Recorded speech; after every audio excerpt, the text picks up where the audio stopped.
حاضرین جمعہ اور خواتین اسلام، میں نے خطبہ مسنونہ کے بعد سورہ حج کی ایک آیت تلاوت کی۔ اس آیت مبارکہ کے اندر اللہ تعالیٰ ارشاد فرماتے ہیں، اجازت دی گئی جن لوگوں پر ظلم کیا گیا، جن لوگوں سے جن کو قتل کیا گیا، ان کو اجازت دی گئی کہ وہ اب کافروں کے ساتھ جہاد کریں اور اللہ تعالیٰ ان کی مدد کرے گا۔ نبی کریم صلی اللہ علیہ وسلم کے 13 سال کی زندگی کو مکی زندگی کہتے ہیں۔ مکی کا مطلب ہے مکے والی زندگی۔ آخری کے 10 سال کی زندگی کو کہتے ہیں مدنی زندگی، مدینہ آنے کے بعد آپ کی زندگی۔ اس سے پہلے ہم نے بیان کیا کہ نبی کریم صلی اللہ علیہ وسلم جب مدینہ پہنچے تو آپ نے سب سے پہلے مسجد کی فکر کی کہ مسجد بننا چاہیے۔ اس کے لیے آپ نے انتظام کیا، جگہ خریدی اور مسجد بنائی۔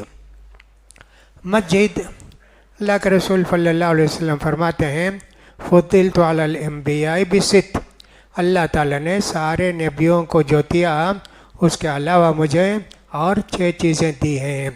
اس میں فرمایا وجعلت لی الارض مسجدا وطہورا۔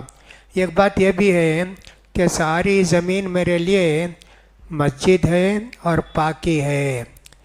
کہیں بھی مٹی ہے، تیمم کر لے سکتے، پانی نہیں ملے تو کہیں بھی آپ نماز پڑھ لے سکتے ہیں۔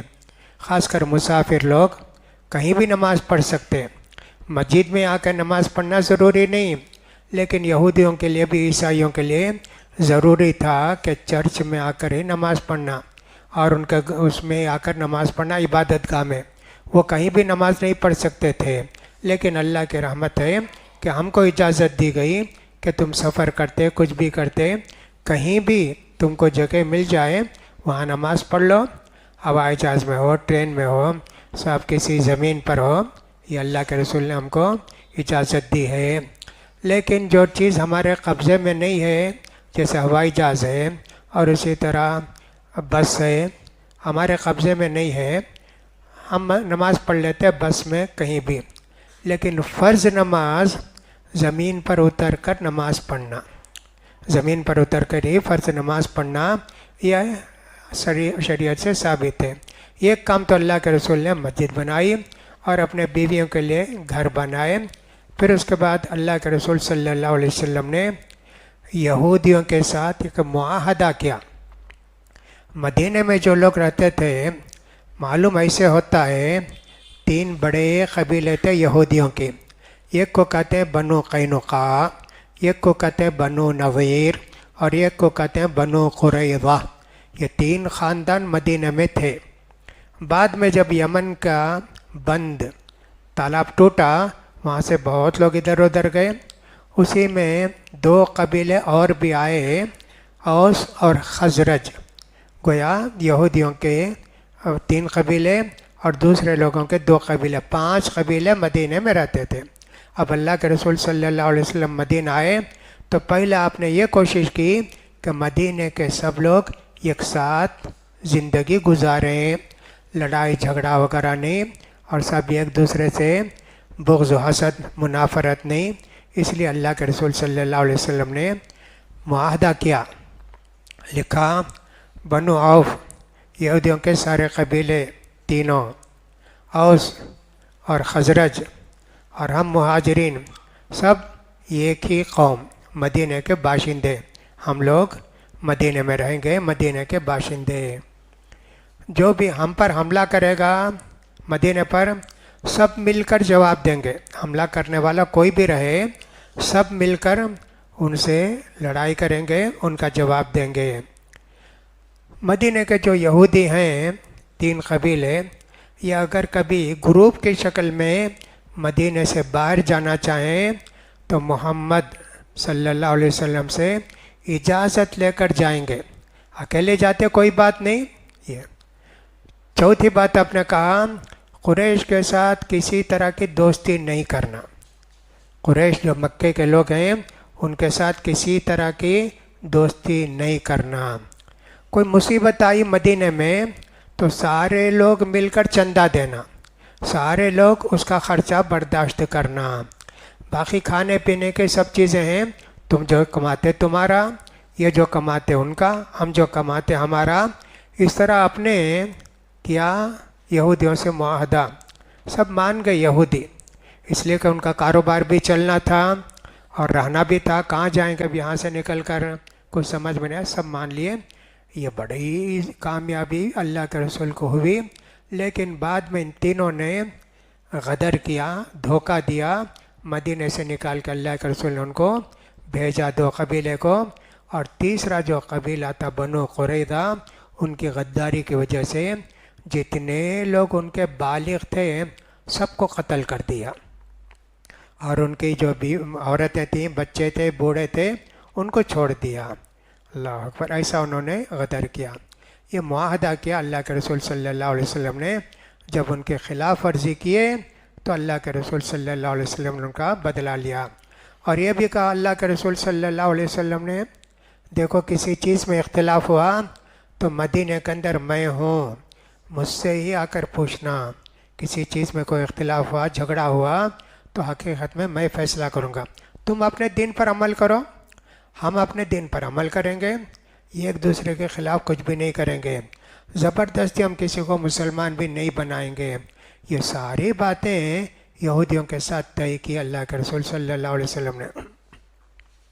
مسجد بنا دیے، اب اذان کا مسئلہ کہ صاحب اذان کیسے لوگوں کو جمع کرنا، گھڑی وڑی تو زمانے میں نہیں تھی نا، نماز کے لیے آ کے 1 گھنٹہ 2 گھنٹہ پہلے بیٹھ جاتے، ظہر سمجھو 12:20 کو ہے، 10 بجے آ جاتے کہ صاحب ظہر، عشاء مغرب عصر پڑھ کو تھوڑی دیر کے بعد آ کر بیٹھ گئے تو مغرب بھی عشاء بھی سب پڑھ کے گھر کو جاتے۔ ذرا تکلیف ہوتی تھی نا، اگرچہ کو زمانے میں آفس نہیں، کالج نہیں، اسکول نہیں، کچھ بھی نہیں، پھر بھی جو ہے اتنا وقت دینا ان کے لیے تھا۔ تو اللہ کے رسول صلی اللہ علیہ وسلم نے مشورہ کیا صحابہ سے کہ دیکھو اس سے پہلے کہاں نماز پڑھتے تھے، مسجد بننے سے پہلے بکری باندھنے کی جگہ رہتی نا، وہاں نماز پڑھتے تھے، بکریاں چرنے چلے جاتی نا، پھر رات کو آتی بکریاں، شام کو آتی، گویا اپنے ظہر عصر مغرب ایسی جگہ، پھر جہاں بھی زمین ملتی وہاں نماز پڑھ لیتے تھے۔ مسجد بن گئی تو پھر اذان کا مسئلہ ہوا، تو صحابہ سے مشورہ کیا اللہ کے رسول نے پہ کیسے جمع کریں لوگوں کو۔ کچھ لوگوں نے مشورہ دیا اللہ کے رسول یہ سنکھ ہے نا اس کو پھونکیں گے، آواز سن کر صبح جانا مسجد کو۔ کہا نہیں جی یہ ہمارا طریقہ نہیں جی، یہودیوں کا طریقہ، گھنٹی بجانا زور زور سے، نہیں جی یہ بھی ٹھیک نہیں ہے، عیسائیوں کا طریقہ ہے۔ شام ہو گئی، ختم ہو گیا۔ اب رات میں ایک صحابی خواب میں دیکھے، ایک آدمی ہرا کپڑا پہن کے ہاتھ میں وہ سنکھ گھنٹی سب رکھا ہوا ہے۔ انہوں نے پوچھا کیا بھائی بیچتے کیا آپ، کیا کرتے تمہیں لے کر؟ نہیں بھائی لوگوں کو جمع کریں گے نا نماز کے لیے۔ اچھا میں اس سے اچھا طریقہ بتاتا ہوں، دیکھو نماز کا ٹائم ہو جائے اذان دینا، پوری اذان سکھائے، اللہ اکبر سے لے کے آخر تک اذان سکھائے۔ ایسا دیکھے عبداللہ بن زید بن عبد ربی ہی ان کا نام تھا، اللہ اکبر۔ اس کے بعد آئے اللہ کے رسول کے پاس سویرے، اللہ کے رسول سے کہا اللہ کے رسول میں نے خواب میں اسے دیکھا، اللہ کے رسول اچھا، حضرت عمر بھی دوڑ کر آئے، میں بھی ایسے ہی دیکھا۔ اللہ کے رسول صلی اللہ علیہ وسلم نے فرمایا تم دونوں کا خواب اچھا ہے جی، سچا ہے، اب دیکھو ایسی اذان ہوگی، بلال کو تم سکھاؤ کیسا اذان دینا، بلال کو سکھاؤ۔ تو بلال کو سکھائے ایسا اذان دینا بازو کھڑے ہو کر، اس لیے کہ بلال کی آواز اونچی بھی تھی اور اچھی بھی تھی۔ حضرت بلال اذان دیتے تھے، اس کا مستقل اللہ کے رسول کے مؤذن بلال رضی اللہ تعالیٰ تھے۔ تو دوسری ہجری میں سمجھیے کہ اذان بھی، یہ اللہ کے رسول آنے کے بعد اذان بھی مقرر ہوئی۔ پہلے ہر نماز مکے میں جب تھے مغرب 3 رکعت، فجر 2 رکعت، ظہر 2 رکعت اور صاحب عشاء 2 رکعت ایسا پڑھتے تھے، 2 رکعت 4 رکعت۔ مدینے میں آنے کے بعد 2 رکعت کو 4 رکعت کر دیے، ظہر 4، عصر 4، عشاء 4، مغرب کو اسی حالت میں رکھ دیے، فجر کو بھی اسی حالت میں رکھ دیے۔ ایسے بھی مدینے میں ہوا۔ اب اللہ کے رسول صلی اللہ علیہ وسلم کے ساتھ اور جو واقعات ہوئے مدینہ کے اندر، ان کے متعلق اور بھی کچھ باتیں ہیں، جیسے اللہ کے رسول صلی اللہ علیہ وسلم کو جہاد کرنے کی اجازت دی گئی۔ مکے میں اجازت نہیں تھی جہاد کرنے کی، کافروں کا ظلم اتنا زیادہ ہے، کچھ بھی ہے کا اجازت نہیں تھی۔ اب مدینہ کو آ گئے، ایک اسلامی حکومت قائم ہو گئی، اور یہاں اب اللہ کے رسول صلی اللہ علیہ وسلم نے کہا دیکھو اگر ان کو چھوڑتے رہیں گے مکے والوں کو، قریش کو، ہم جو لوگ باقی رہ گئے مکے میں مسلمان ان پر بھی ظلم کریں گے، اور موقع ملا تو ہم پر بھی آ کر ظلم کریں گے، ہم سے بھی آ کے لڑیں گے، اس لیے ہم بتا دیں کہ ہم بھی ایک طاقت ہیں اللہ کی مہربانی سے، اب ہم لوگ دیکھیں گے۔ جب آئے اللہ کے رسول 7-8 مہینے کے بعد کیا کرتے تھے، بھیجتے تھے 30 آدمی کو۔ پہلے اللہ کے رسول نے حضرت حمزہ بن عبد المطلب جو کہ آپ کے چچا تھے ان کو کمانڈر بنا کے 30 آدمی کو بھیجے، جاؤ جی 30 کلومیٹر 30 میل جاؤ، 40 میل جاؤ، فلاں جگہ جاؤ، وہاں تک سب دیکھ کر آؤ قریش کے لوگ کدھر سے جاتے کدھر سے آتے کیا کرتے، لڑنا نہیں، مارنا نہیں کسی کو۔ ایسا اللہ کے رسول لشکر بھیجتے تھے، اس کو سریہ کہتے تھے۔ حضرت حمزہ کی پورے مہاجرین انصار کو نہیں بھیجا اللہ کے رسول، شروع میں ایسے ہی تھا، تو اس کے بعد ہی بدر کی لڑائی ہوئی جو ذرا تفصیل کے ساتھ ہے۔ اور کیا ہوا، مدینہ جب آئے اللہ کے رسول صلی اللہ علیہ وسلم، بیت المقدس فلسطین میں نا، اس کی طرف رخ کر کے نماز پڑھتے تھے۔ مکے میں جب تھے کعبے میں ایسے کھڑے ہوتے، بیت المقدس بھی قبلہ کعبہ بھی قبلہ دونوں وہاں، اس لیے کہ مکے میں گول نماز پڑھتے نا، دونوں ملتا تھا۔ اب مدینے کو آئے تو اللہ تعالیٰ نے تو قبلے کے متعلق کچھ بھی حکم نہیں دیا تھا، اس لیے اللہ کے رسول صلی اللہ علیہ وسلم نے یہ سوچ کر کہ صاحب یہودی جو کرتے اس پر عمل کریں گے، 18 مہینے بیت المقدس کی طرف نماز پڑھے۔ لیکن اللہ کے رسول کی خواہش یہ تھی کہ ابراہیم علیہ السلام اور اسماعیل علیہ السلام نے کعبہ بنایا ہے، اللہ وہ ہم لوگ کعبہ ہو گیا تو کتنا اچھا رہے گا نا، قبلہ ہو گیا تو کتنا اچھا رہے گا نا۔ ایسے بار بار اللہ کے رسول کے دل میں خواہش پیدا ہوتی تھی۔ بعض مرتبہ تو اللہ کے رسول دیکھتے بھی تھے، جبریل علیہ السلام آتے کیا قبلہ بدلنے بولتے کیا، ایسا 17 یا 18 مہینے قبلہ بیت المقدس تھا۔ اس کے بعد اللہ تعالیٰ نے حکم دیا کہ آئندہ تم کو کعبے کی طرف، مکے کی طرف رخ کر کے نماز پڑھنا ہے، بالکل الٹا ادھر سے ادھر۔ ایسے ہو گیا، اللہ کے رسول نماز میں تھے یا صحابہ نماز میں تھے، ویسے ہی پلٹ گئے، خالی امام کو آنا پڑتا نا، ادھر سے ادھر آ کے نماز پڑھنا، باقی لوگ کھڑے ہو گئے ادھر سے ادھر ہو گیا ان کا، تو ایسے نماز میں بھی ہو گیا، فوراً اللہ کا حکم آتا اس پر عمل کرتے تھے۔ اب قبلہ بدل گیا مسلمانوں کا کعبہ، اور قیامت تک اللہ کے رسول نے فرمایا یہی ہمارا قبلہ رہے گا۔ 17 یا 18 مہینے ایسے لگتا ہے۔ کب بدلا قبلہ؟ کچھ لوگوں نے کہا ہے شعبان کی 15 تاریخ کو، شعبان کی 15 تاریخ کو یہ قبلہ بدلا۔ اسی لیے بعض لوگ شعبان کے متعلق بھی چند باتیں بولیں گے۔ شعبان کی 15 کو خوشی مناتے، اس کا نام رکھتے شب برات۔ ایک حدیث میں ایسا آیا کہ اللہ کے رسول صلی اللہ علیہ وسلم آئے حضرت عائشہ کے پاس، آئے اس کے بعد آہستہ سے سوئے، آہستہ سے اٹھے، اس کے بعد کمرے سے باہر گئے۔ جانے کے بعد حضرت عائشہ سوچے کہاں جاتے اللہ کے رسول؟ آپ کو شک ہوا کہ شاید کسی دوسری بیوی کے پاس چلے گئے کیا؟ حضرت عائشہ بھی آہستہ گئی تو اللہ کے رسول قبرستان کو گئے تھے، جا کے وہاں دعا کیے، بہت دیر تک دعا کر کے واپس آئے۔ حضرت عائشہ بھی جلدی جلدی آ کے سو گئیں۔ اللہ کے رسول سوچے کیوں تم کو اتنا سانس پھولتا ہے؟ کہا نہیں کچھ بھی نہیں، ایسا کہہ کے وہ خاموش ہو گئے۔ اور تو اب اللہ کے رسول نے فرمایا عائشہ آج کیا رات ہے معلوم ہے کیا؟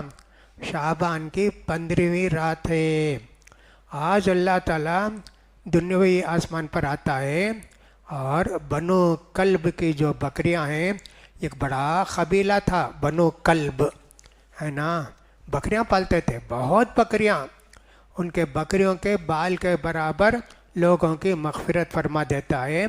جو آدمی کے اپنے بھائی سے دشمنی رکھتا ہے یا یہ کہ سب مشرک ہے، اس کو معاف نہیں کرتا۔ ایسے ایک حدیث میں آیا، اس کی وجہ سے شب برات مناتے ہیں، شب برات اس کی وجہ سے مناتے ہیں۔ تو شعبان کی 15 کچھ لوگ کہتے ہیں نہیں نہیں، قبلہ بدلا نا، اس کی وجہ سے شعبان کی 15ویں کو ہم لوگ خوشی مناتے ہیں۔ بہرحال قبلہ بدل گیا مسلمانوں کا۔ اب اس کے بعد اللہ کے رسول صلی اللہ علیہ وسلم نے جو باہر سے آتے تھے ان کے لیے ایک چبوترا بنائے تھے نا، وہ چبوترا بھی بدل گیا، جو لوگ آتے تھے دین سیکھنے کے لیے۔ یہ باتیں ہوئی تو اب اللہ تعالیٰ نے اجازت دی، اب مظلوم جو لوگ ہیں ان کے لیے اجازت دی جاتی ہے وہ کافروں سے جہاد کریں۔ تو اللہ کے رسول بھیجتے تھے لوگوں کو کہ سب دیکھ کر آؤ کیا ہوتا ہے، کدھر ہوتا ہے۔ اس طرح دوسری ہجری کے اندر اللہ کے رسول صلی اللہ علیہ وسلم نے اللہ تعالیٰ نے روزہ بھی فرض کیا، روزہ فرض کیا دوسری ہجری میں۔ پہلی ہجری میں کیا، پہلے سال میں کیا تھا، مکے میں یا مدینے میں اللہ کے رسول آئے تو یہودیوں کو دیکھے، محرم کی 10 تاریخ تھی، کپڑوں بچوں کو سب بہترین کپڑے پہنا کے، زیور پہنا کے، وہ لوگ بھی اچھے خوشی سے ہیں۔ کہا کیا بات ہے؟ کہا رے آج کے دن تو اللہ تعالیٰ نے موسیٰ علیہ السلام کو فرعون سے بچایا، نجات دینا، وہ خوشی میں ہم لوگ آج حصہ کرتے ہیں۔ اللہ کے رسول نے فرمایا موسیٰ علیہ السلام کے نجات پانے پر تم کو جتنی خوشی ہے اس سے زیادہ خوشی ہم کو ہے۔ اور فوراً اعلان کرایا مدینے میں، جاؤ جی جو لوگ کھا لیے اب اس کے بعد کھانا نہیں، جو لوگ کھا لیے اب اس کے بعد کھانا نہیں، جو لوگ نہیں کھائے وہ بھی نہیں کھانا، آج کا روزہ رکھنا سب۔ تو سال میں گویا ایک دن کا روزہ پہلے مقرر ہوا، دوسرے سال تو رمضان آ گیا، رمضان کا روزہ فرض ہو گیا، تو محرم کا روزہ 10 محرم کا نفل ہو گیا۔ محرم کے 10 کو ہم لوگ بھی رکھتے ہیں، البتہ 9-10 ایسا رکھتے ہیں عام طور پر، نہیں تو 10-11 رکھتے ہیں تاکہ یہودیوں سے ہم ذرا الگ رہیں۔ تو یہ بھی ایک روزہ فرض ہوا۔ دوسرا، شروع میں ایسے معلوم ہوتا ہے آدمی کھا لیا، جب تک نیند نہیں آتی کھا لو، کھا لیے اب روزہ شروع جی، 8 بجے کھا لیے نا، 8 بجے سو گئے نا، تب تک کھا لیے روزہ شروع، سحری سب نہیں کرنا، ایسے تھا۔ ایک حدیث میں ایسا آیا کہ ایک انصاری جا کے کام کرتے تھے باغ میں کام کرتے تھے، تو اس کے بعد آئے، پوچھا بیوی سے کچھ کھانے ہے؟ کہا کچھ بھی نہیں ہے، روزے سے تھے۔ کہا ٹھیک ہے میں کہیں سے کچھ لے کر آتی ہوں۔ آئے تو نیند آ گئی ان کو، سو گئے، اب کیا کرتے، حالت ان کی بہت خراب تھی۔ تو دوسرے دن بے ہوش ہو گئے وہ، تو اللہ کے رسول سے کہ ان کی بیوی نے کہا کہ اس طرح واقعہ ہو گیا، تو اللہ تعالیٰ نے حکم نازل کیا کلو واشربو حتیٰ یتبین لکم الخیط الابیض من الخیط الاسود من الفجر ثم اتموا الصیام الی اللیل، آسانی پیدا کر دی۔ اب تمہارے لیے اجازت ہے کھاؤ پیو، کب تک؟ سونے تک بھی، سو کر اٹھنے کے بعد بھی۔ کب تک کھا سکتے؟ صبح صادق تک کھا سکتے، پھر اس کے بعد رات تک، مغرب تک روزہ پورا کرو۔ کتنی آسانی ہو گئی، سب کو بڑی آسانی ہو گئی نا۔ شروع میں ایسے معلوم ہوتا ہے کہ روزہ جو فرض کیا گیا ایک اختیار تھا، روزہ رکھو جی، تم روزہ نہیں رکھنا چاہتے کیا؟ ایسا کرو ایک مسکین کو کھانا کھلا دو، ایک مسکین کو کھانا کھلا دو، ایسا شروع میں اجازت تھی۔ اب کتنے سال اجازت تھی، کتنے دن اجازت تھی، وہ کہیں ملا نہیں۔ معلوم ہوتا ہے کہ صاحب 1 سال اجازت تھی، کچھ بھی تھی، اس کے بعد اللہ نے حکم دیا نہیں، اب تو ہر ایک آدمی کو روزہ رکھنا چاہیے۔ البتہ حائض عورت روزہ نہیں رکھے گی، بعد میں قضا کرے گی. بیمار ہے نہیں روزہ رکھ سکتا، اس کے لیے بھی چھوٹ ہے. اچھا ہونے کی امید ہے تو بعد میں قضا کرے گا. اچھا ہونے کی امید نہیں ہے، ایک ایک روزے کے بدلے ایک ایک مسکین کو کھانا کھلائے گا. بہت بوڑھا ہو گیا ہے، وہ بھی روزہ نہیں رکھ سکتا، اس کے لیے بھی اجازت ہے، ایک روزے کے بدلے ایک آدمی کو کھانا کھلاؤ. حضرت انس رضی اللہ تعالیٰ عنہ ان کے متعلق آتا ہے کہ جب بوڑھے ہو گئے بہت، روزہ نہیں رکھ سکتے تھے، تو آخری دن 30 آدمی کا بہترین کھانا بنا کے 30 مسکینوں کو کھلا دیتے تھے. روز روز بھی چاہے تو کھلائیے، کہ ایک آدمی کو پیسے نہیں دینا، کھانا کھلانا، پیسے نہیں دینا چاہیے. البتہ کبھی ایسا ہو سکتا ہے مسکین ہے، سمجھے یہاں آپ گھر ہیں 3-4 کلومیٹر پر، یہاں کے ہوٹل والے سے بات کریں، بھئی اتنا ایک آدمی ہے، ان کو روزانہ سحری کھلا دو، سحری کھلا کے بعد میں پیسہ تم کو دیتا ہوں. یہ مجبوری میں کر سکتے، ورنہ تو پیسہ نہیں دینا چاہیے. تو اس شروع میں ایسے تھا، بعد میں اللہ نے اجازت دے دی سحری کرنے کی. ایسے معلوم ہوتا ہے. کتنا دینا؟ فدیۃ طعام مسکین، ایک آدمی کا کھانا کھلانا، ایک وقت کا کھانا کھلانا.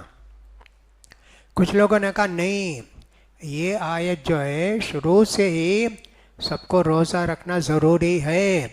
اس لیے کیا کہا اللہ نے؟ لعلکم تتقون، تمہارے اندر تقوی پیدا کرنے کے لیے. وہ روزہ رکھے تو تقوی پیدا ہوتا، پیسہ دیے تو کھانا کھلائے تو تقوی پیدا ہوتا کیا؟ نہیں. پھر یہ کیا مطلب اس کا؟ یطیقون، بہت بوڑھے ہو گئے نا، شروع سے ہی اللہ نے ان کو اجازت دے دی. جو بوڑھے ہیں ان کو چاہیے کیسا، وہ نہیں رکھ سکتے ہیں تو ایک مسکین کو کھانا کھلاؤ، ثواب ملے گا. تقوی کی بات یہ کہ ثواب کی بات ہے، تقوی زندگی میں دنیا میں پیدا ہوتا اور ثواب آخرت میں ملتا ہے. ایسے کچھ لوگوں نے کہا، اور یہ بہت سے مفسرین کا یہی خیال ہے، نہیں پہلے اجازت نہیں تھی.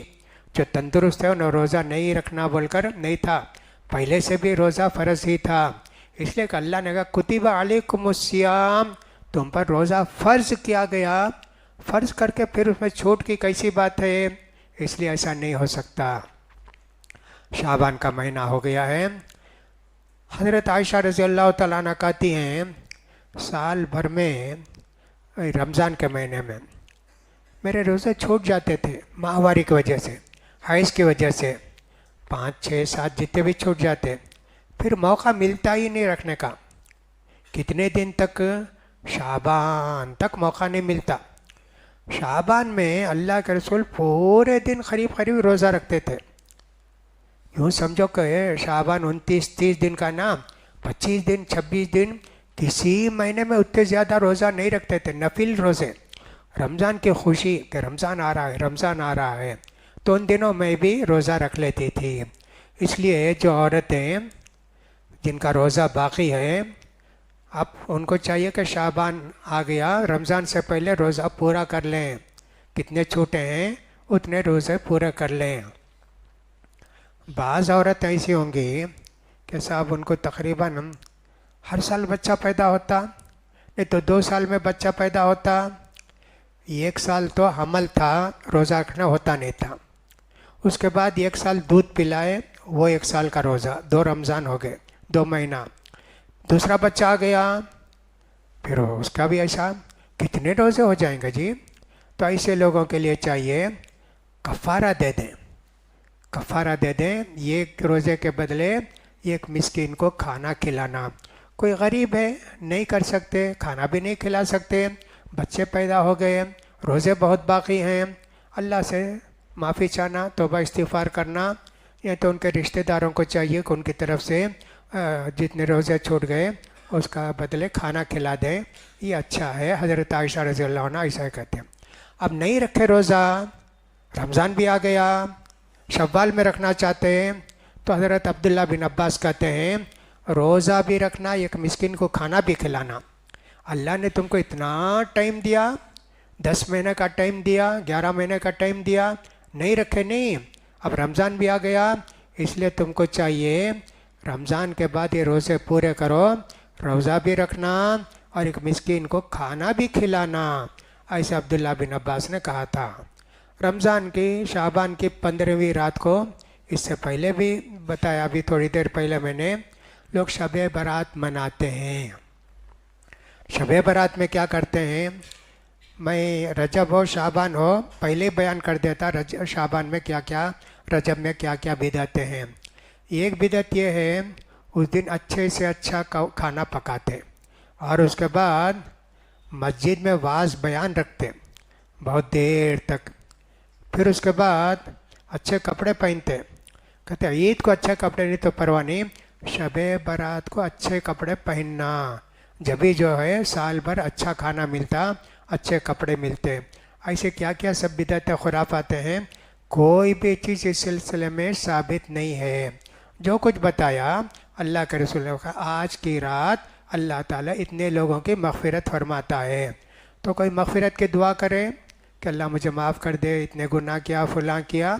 لیکن دوسری حدیث میں آیا جب بھی عائشہ رضی اللہ عنہ کی باری ہوتی تو اللہ کے رسول قبرستان جاتے تھے، 15ویں شعبان ایک ہی نہیں، ہمیشہ جاتے تھے۔ یہ جو کہا کہ آج کی رات بنو کلب کی بکریوں کے بالوں کے برابر اللہ مغفرت فرماتا ہے، یہ جملہ حدیث کا صحیح نہیں ہے۔ البتہ اللہ کے رسول گئے اور زیارت کیا قبرستان کی، یہ سب باتیں صحیح ہیں، کوئی عید وغیرہ نہیں ہے، شب برات بھی نہیں ہے۔ رجب میں مناتے 27 کو شب معراج، اور اس میں مناتے شعبان میں شب برات، ان کی کوئی حیثیت نہیں ہے۔ اس لیے ہم کو چاہیے کہ بدعتوں سے دور رہیں اور ثواب کے کام کر کے اللہ کو راضی کریں، اور اللہ تعالی ہم سے راضی ہو گیا تو انشاءاللہ ہم بھی جنت میں جائیں گے۔ اس لیے ہم کو چاہیے کہ بدعتوں سے بچنا چاہیے۔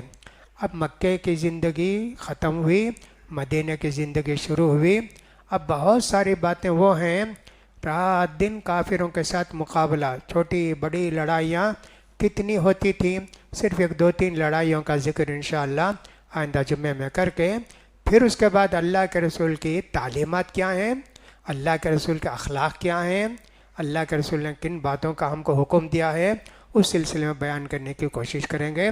اللہ سے دعا کہ اللہ تعالی ہم سب کو سیرت مبارکہ کو پڑھ کے اس پر عمل کرنے کی توفیق نصیب فرمائے، ہر قسم کی بدعت سے اللہ تعالی ہم سب کو بچائے۔ اللہ تعالیٰ نے ہمارے لیے آسان شریعت دی ہے، اس لیے اللہ کا شکر ادا کرنا چاہیے، اسلام کی باتوں پر عمل کرنے کی کوشش کرنی چاہیے۔ اقول قولی ھذا واستغفر اللہ لی ولکم ولسائر المسلمین فاستغفروہ انہ هو الغفور الرحیم۔ الحمد للہ وکفیٰ وسلام علی عبادہ الذین اصطفیٰ۔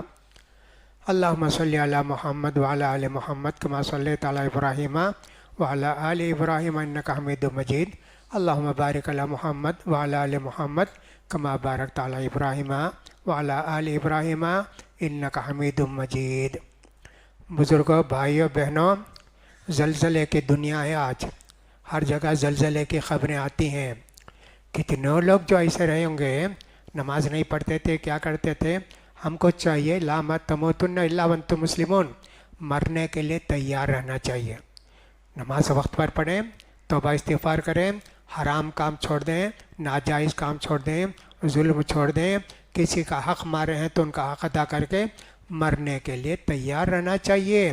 پتہ نہیں کس وقت ہماری موت آئے گی، کہاں زلزلہ آئے گا، کب زلزلہ آئے گا۔